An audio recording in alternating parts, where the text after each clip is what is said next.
চিকিৎসাবিদ্যা এটা একটা বিজ্ঞানসম্মত বিদ্যা এবং এইখানে একজন চিকিৎসক রোগীকে যে চিকিৎসা দিবেন সেটি অবশ্যই একটা এভিডেন্স বেসড হওয়া দরকার।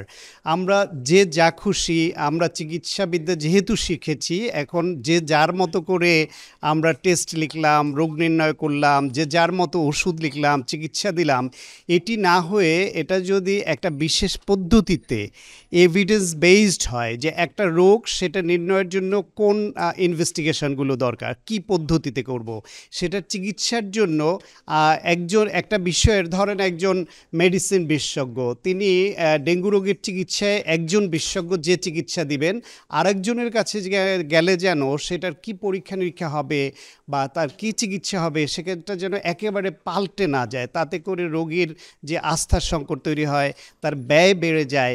কিন্তু এই যে আমরা একটা উন্নততর একটা এভিডেন্স বেসড মেডিকেল প্র্যাকটিস যেটা চাচ্ছি সেটার জন্য প্রশিক্ষণ দরকার।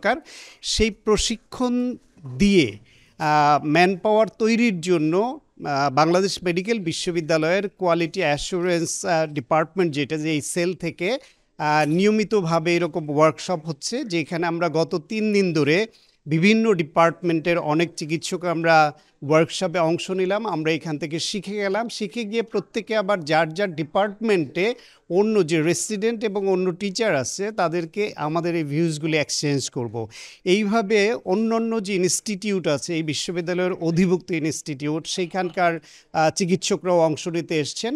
এইভাবে এইরকম বিজ্ঞানসম্মত একটা মেডিকেলি এইরকম এভিডেন্স বেসড প্র্যাকটিস যেটা, এটাকে ছড়িয়ে দেওয়া, এটা সামগ্রিকভাবে দেশের চিকিৎসার মানকে উন্নতি করবে এবং একটা সঠিক চিকিৎসা রোগীরা যাতে পায়, রোগীর সঙ্গে চিকিৎসকের যে দূরত্ব, যে ভুল বুঝাবুঝি সেগুলো যেন দূর হয় এবং ম্যাল প্র্যাকটিসের শিকার যেন রোগী না হয়।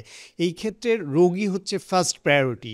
একজন রোগীর স্বার্থ, তার চিকিৎসা, তার মঙ্গল সবার আগে রেখে চিন্তা করে বিজ্ঞান ভিত্তিক একটা চিকিৎসা পদ্ধতি যেটা যেন আমরা দিতে পারি।